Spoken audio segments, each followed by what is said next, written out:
It's been a while. I wonder what's going on this thing. Oh. Well, I didn't expect that. Hey everyone, it's your boy Zero, and today is Digimon Day, also known as Chosen Children's Day or Odaiba Memorial Day. And just like last year, I got a special video for you today. Digimon has been a major part of my life ever since I started watching the original anime back in 1999. The story and character development had me hooked as a kid. But I never had a good way to interact with Digimon, other than by watching the show. I mean, sure, there were cards and toys, but what about video games? Well, thankfully for us, in the year 2000, we finally got a localized version of Digimon World 1, and we can finally become Digi-destined ourselves, just like in the show. Or so we thought. If you're a Digimon fan, you either adore this game, or are frustrated by it. This game doesn't really play like an episode of the show per se, and the mechanics aren't always clear either. But beneath all of that is an endearing and rewarding game once you get the hang of it. So let's talk about Digimon World, the misunderstood PS1 Classic.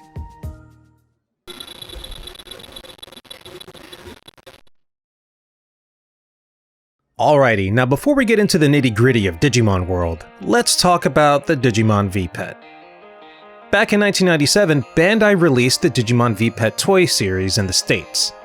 The V-Pet was supposed to be a boy's version of the super popular Tamagotchi virtual pet. Tamagotchi was apparently really popular with girls back then, and Bandai wanted to find a way to market the virtual pet toy to boys using more monster-looking designs based off of American comic books. These digital monster pets can be raised just like Tamagotchis. You can feed them, clean up after them, watch them grow. However, the main distinguishing factor was the fact that you could train your Digimon and do battle with other Digimon and other players' V-Pets.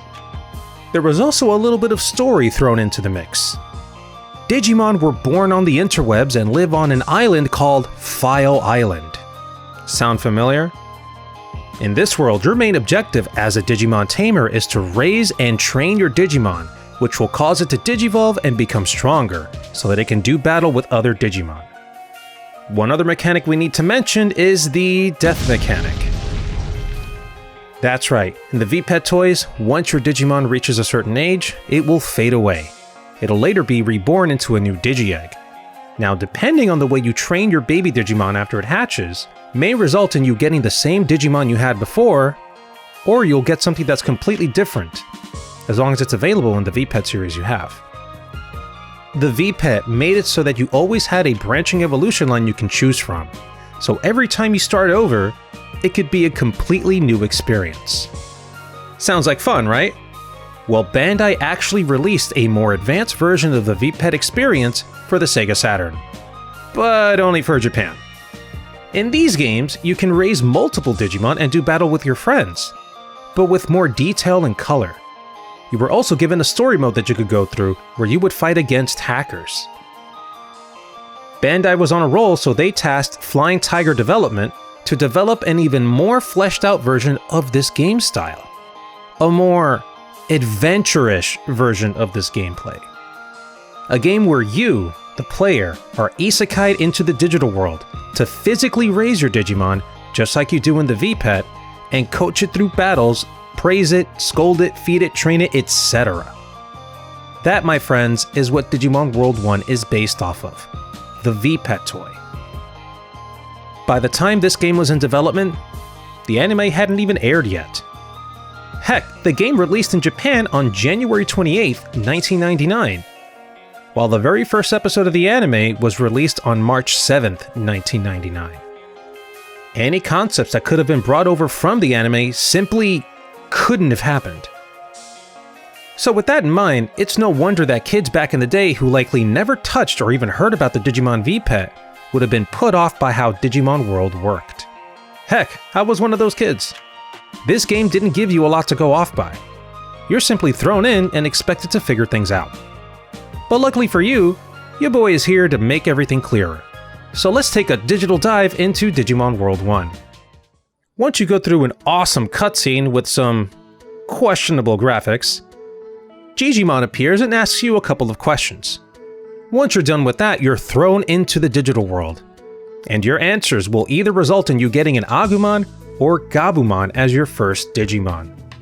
Digimon then explains to you that the digital world is in danger and that the inhabitants of File City have left and are acting weird around File Island. It's up to you, as a master tamer, to raise your Digimon, fight rogue Digimon, and recruit old and new Digimon to come live in File City. Alright, seems simple enough. Okay, with our first partner Digimon named and ready to go, let's run around and get familiar with File City and, to a greater extent, File Island. As you walk around, you'll see File City as a shell of what it once was. Run-down buildings, cardboard boxes for shelter. There's an open-door outhouse here. Gross. And, oh look, wait, is that a meat field? Meat grows out of the ground? Yep, the digital world is truly a weird place. As you explore the world, you'll notice open circuitry, plugs, computer parts, and some real-world items like vending machines, phones, and TVs placed at random spots around the world. It's truly fascinating and off-putting at times. You never really know what you're going to run into. Heck, there's a complete outdoor gym next to File City.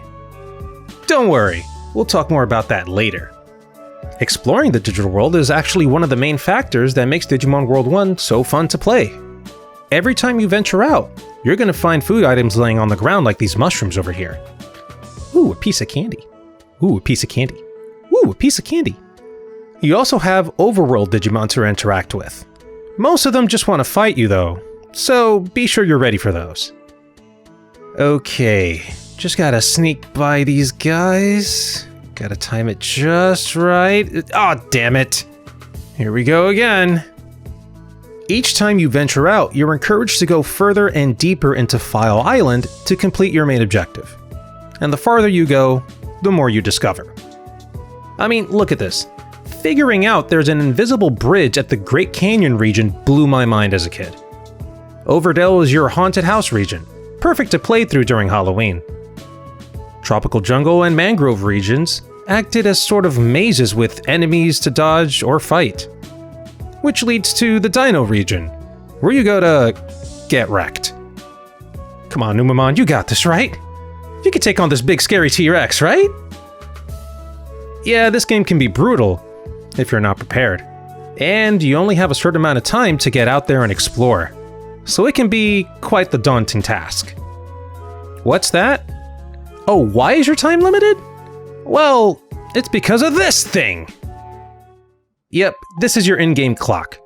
Time in the digital world moves a lot faster than it does in the real world. In this game, every real-life second is 1 minute in the digital world. Every minute in real life is an hour. And you have 24 real-life minutes, which would be 24 hours in the game, per day to explore File Island. You might be thinking, that's still enough time, right? Well, you'd be wrong because your Digimon needs its beauty sleep. So let's assume they sleep for 8 in-game hours. That means you have 16 game hours, aka 16 real-life minutes, to get up, train, explore, get your butt kicked, run back, rest, heal, train, and go out again before your little Digimon buddy needs to go to sleep.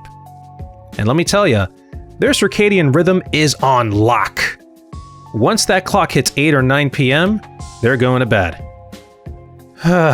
Man, I'm so jealous. Gosh darn insomnia. As you explore, you meet more and more Digimon. Like I said before, most of them just want to fight you. Others, however, may just want some help with something. Let's take Monochromon over here for an example.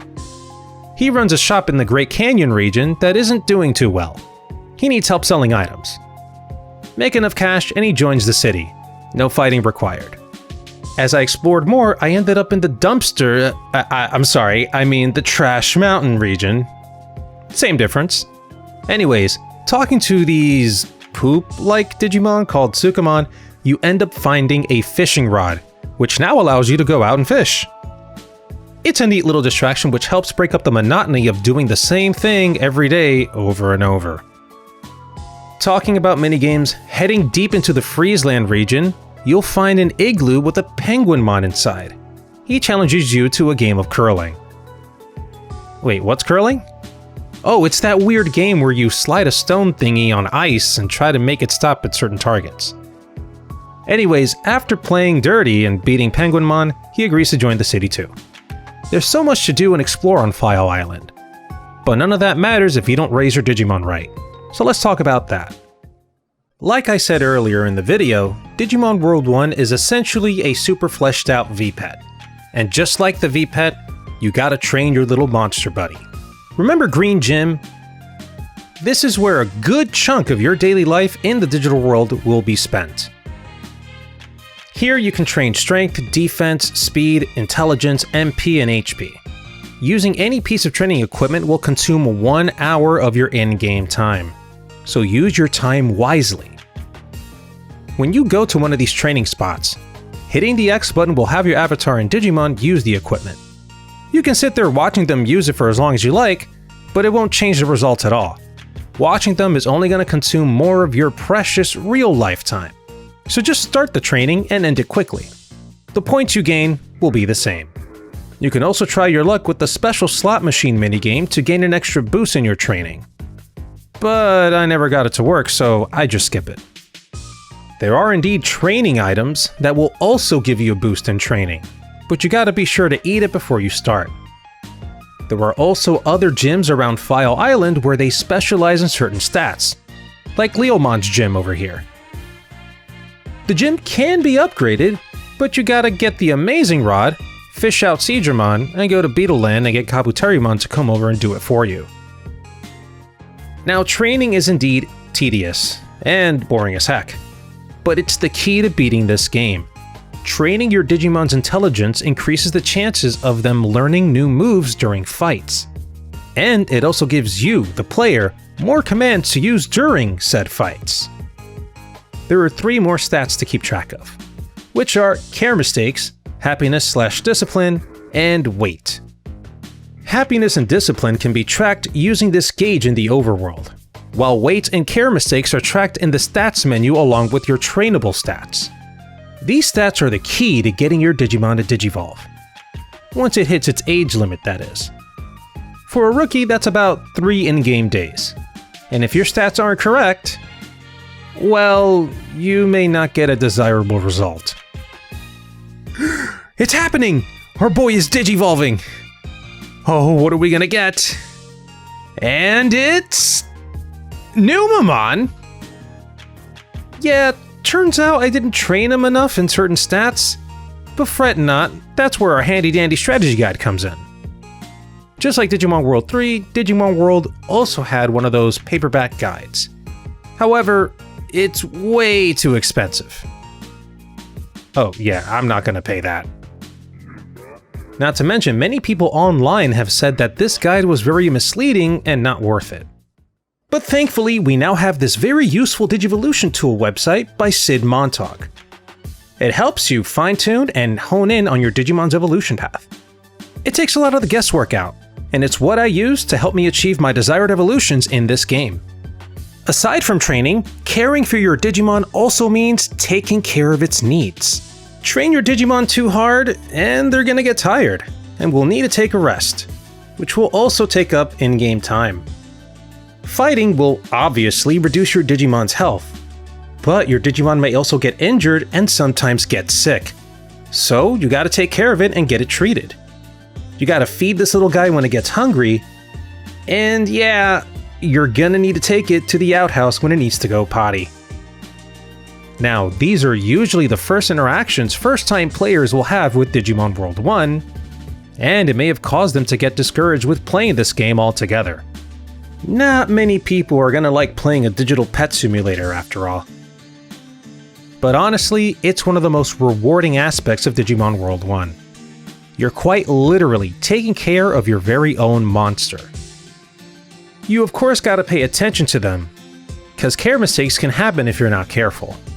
Heck, my own Digimon quite literally crapped the bed in his sleep. I guess I didn't notice he needed to go potty before bed. It's okay, big guy. It happens to the best of us. Reaching the end of your Digimon's lifespan causes it to fade away. Don't fret though, you didn't do anything wrong. This is part of the gameplay loop.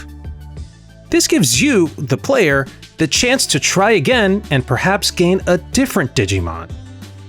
When your Digimon dies, they leave behind a Digi-egg. You can choose which one it turns into. And from there, you may get a totally new Digimon. Oh look, it's Poyomon! Soon enough, it'll become Patamon, and using this handy-dandy Evo tool, I can be sure to train this little guy in the right stats. Oh boy, he's gonna do it! He's Digivolving! Who are we gonna get? It's Leomon! Let's freaking go! Getting a proper champion Digimon really opens up the world a lot more, because I'm telling ya, ending up with Numamon can be frustrating. Yeah, look at this guy, look at this machine. He's really giving everyone the business. Funny thing about Digimon World 1 is that you can Digivolve one level further. However, once you get to Ultimate, that's it. This may be jarring to some of you. Heck, it was strange for me too. We all know Digimon could Digivolve one step further beyond Ultimate into Mega. So what gives? Well, the explanation is that when this game was in development, the highest level you can get in the VPET was Ultimate. So naturally, this game would only have that as well. Fighting is the last game mechanic we've got to talk about, and boy, can it be frustrating.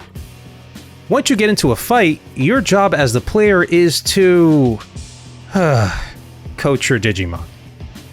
The options you see at the top left are the actions you can take during a fight. At the beginning, you are literally only given two options: run away, or tell your Digimon that they can do whatever they want. Yeah, not very explanatory. As you yell your call to your Digimon, you'll see them run around and attempt to attack while blocking every once in a blue. Any attack your Digimon makes will consume MP, so keep recovery items at the ready. You can toss those to your Digimon during the fight at any time. This may seem crazy to some of you, but yeah, this is how fighting works. You do get more command options the smarter your Digimon gets, and the further they Digivolve. You'll get options for strong and weak attacks, blocking, gaining distance, etc. When you get to Ultimate level, you can tell your Digimon to use specific attacks, which is the kind of control I like to have. That's right, Andromon, give him the old Buster Drive attack. Dang, look at that damage! During battle, you'll notice the word Finish slowly reveal itself beneath the health bar. That's your Digimon's signature finishing move. This meter charges the more hits you take. And once it's full, you can command your Digimon to use the attack. And once they listen, you gotta mash L1 and R1, one after the other, to build the power meter to deal the most damage possible. Go, Andromon, use Spiral Blade! Bam! Take that! Know your place, trash! This sort of battle system will take time to get used to. I ended up being just fine with it, especially ever since my Digimon started learning more commands and more moves. Now, I mentioned earlier that this game had story elements to it. Your mission is to bring back Digimon to File City, and the way to do that is by exploring File Island, talking to these Digimon, and helping them or fighting them. The more Digimon you recruit to File City, the more File City gets built up. Soon you'll start seeing stores open up, a restaurant, an arena for sport fighting, a doctor's office, and even a news board. You may also see a flying taxi service which will help you cut down on time while exploring File Island. I recommend recruiting certain Digimon early on as soon as possible to give you a better chance at completing this game. Kunamon is first. He wants something to eat. So give him literally anything and he thanks you by fighting you? Great. Well, once he joins, he clears the way to the bridge, which is broken. Double great. Palmon is next. Pestering her causes her to fight you, and once she joins, she upgrades the meat farm. Next, go find Sealamon. You'll find him at Seal Point, only in the afternoon though. He's gonna allow you to hop across into the tropical jungle. Once you make it to the other side, the bridge is magically fixed. And talking to Sealamon once again will have him open up a store in File City. Betamon can be found in the Mangrove region. Speaking to him will have him go back to File City and help out at the store. Centaurimon opens up a clinic after beating his puzzle. And beating Birdramon gives you that taxi service which helps you cut down on time. These early recruitments should give you a leg up on playing this game. Euromon, this little furball over here, is going to be your companion in finding out what to do next. Speak to him, and they'll spill the tea on what's going on File Island. Later on, after beating Ogremon for the second time, you'll meet Shellmon. Shellmon got stuck in some machinery which is connected to the elevator you used. Help him get out and they'll open up the bulletin board. You can keep track on how far File City has come by speaking to Digimon. He's going to tell you the prosperity number of the city. Once you hit certain numbers, events will occur. Like having Greymon roll up on you and challenging you to a fight. Oh great. I was totally prepared for this one. Exploring further into Gecko Swamp and into Misty Trees brings you to... what the hell is that thing? Looks like a mutated tree with a face. Wait, is that Cherrymon? Doesn't look like any Cherrymon I'm familiar with. Yeah, it turns out this was his original design? Anyways, this old geezer happens to be one of the only Digimon to recall what happened many years ago. 80 years back, the island started changing. A large landmass appeared out of nowhere. After that, Digimon started to act strange. They stopped speaking their common language and started acting more feral. They lost their memories as well. Heck, even Cherrymon has lost some of his memories. But he asked you to continue gathering Digimon, so that a miracle could happen? Okay, sure. Turns out, the entity causing all of this chaos is... another human? Yeah, turns out some old businessman called Analog Man is causing all of this chaos. Apparently, he likes being a dictator to these digital life forms, and even has his own partner Digimon, Machinedramon. That's one hell of a boss battle I've yet to beat. This guy's a total douchebag, but defeating him brings about the end of the crisis happening in the digital world. The ending cutscene starts to play and... Mamimon? What does he want? Wait, Analog Man's back? Oh come on, didn't we just beat him? And that's the end of Digimon World 1. I didn't want to bother talking too much about the graphics of this game because this is a PS1 title, and it's going to look blocky and pixelated by today's standards no matter what. Running this game through an emulator like DuckStation will give you more crisper, clearer results. So if you're a real stickler for graphics, I recommend doing that. When it comes to music, my gosh, I can't help but love the way this game engrosses you into the digital world. Areas like the tropical jungle and the mangrove regions have these awesome tunes you hear as you play. The song that's played in File City is so nostalgic and earwormy, I can't help but hum it every once in a while.